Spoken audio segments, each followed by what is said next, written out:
मतदाता बनना हुआ आसान। कैसे? हरियाणा की मतदाता सूची के संशोधन का कार्य 2 से 16 अगस्त तक चलेगा। कोई भी पात्र नागरिक जिसकी आयु 1 जुलाई 2024 को 18 वर्ष या इससे अधिक है और वह मतदाता के रूप में रजिस्टर्ड नहीं है, वह अपना वोट बनवाने के लिए आवेदन कर सकते हैं। कैसे? वोटर हेल्पलाइन ऐप डाउनलोड करके ऑनलाइन आवेदन किया जा सकता है। इसी प्रकार फॉर्म 6 भरकर संबंधित जिला निर्वाचन कार्यालय अथवा बूथ लेवल अधिकारी के पास प्रस्तुत कर सकते हैं। अधिक जानकारी के लिए टोल फ्री नंबर 1950 पर संपर्क करें। मुख्य निर्वाचन अधिकारी हरियाणा द्वारा जनहित में जारी।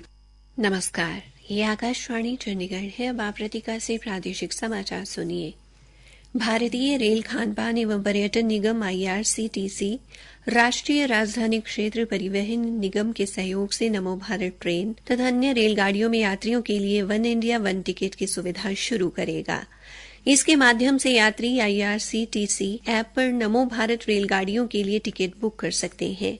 इस व्यवस्था के तहत टिकट रद्द करने और भुगतान प्राप्त करने की भी सुविधा उपलब्ध होगी।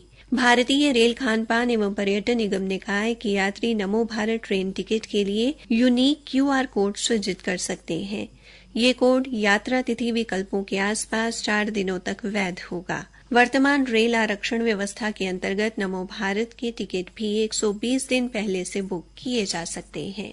सूचना एवं प्रसारण मंत्रालय ने सभी निजी सैटेलाइट टीवी चैनलों को परामर्श जारी करके कहा है कि वे आपदाओं और दुर्घटनाओं की वीडियो तारीख के साथ दिखाएं, ताकि दर्शकों को किसी भी तरह की गलतफहमी न हो।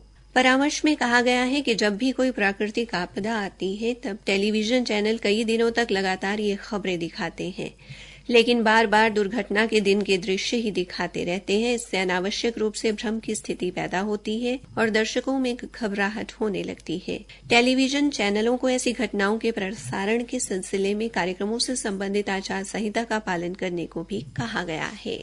हरियाणा के आगामी विधानसभा आम चुनाव के दृष्टिगत निर्वाचन आयोग 2 दिवसीय हरियाणा दौरे पर है। कल पहले दिन मुख्य निर्वाचन आयुक्त राजीव कुमार और निर्वाचन आयुक्त ज्ञानेश कुमार व डॉ सुखबीर सिंह संधू ने राष्ट्रीय और राज्य स्तरीय राजनीतिक दलों के प्रतिनिधियों के साथ बैठक की। इसके बाद आयोग ने मंडल आयुक्तों, रेंज के पुलिस महानिरीक्षकों, जिला निर्वाचन अधिकारियों और पुलिस अधीक्षकों के साथ समीक्षा बैठक कर चुनाव तैयारियों पर विस्तार से चर्चा की।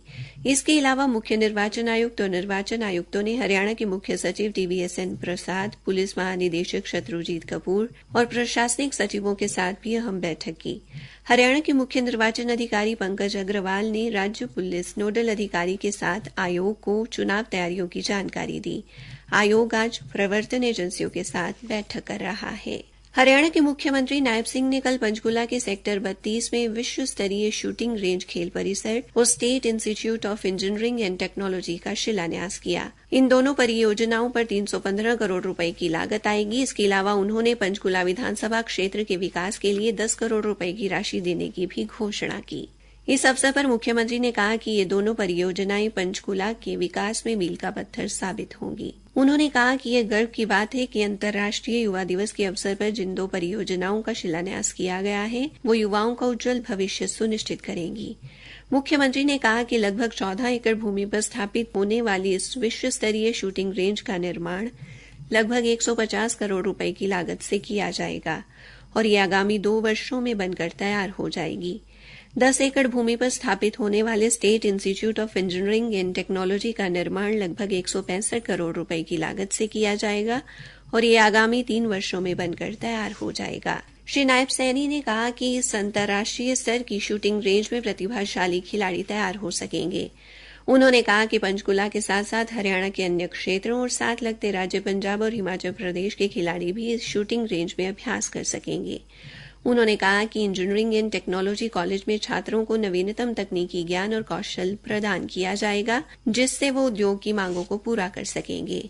हिसार में आज तिरंगा यात्रा निकाली गई, जिसमें खिलाड़ियों ने बढ़ चढ़कर भाग लिया। भारत माता की जय घोष के साथ ये यात्रा नहरी विश्राम गृह से शुरू होकर शहर के विभिन्न मुख्य चौराहों से निकली। इसी के साथ ये समाचार बुलेटिन समाप्त हुआ।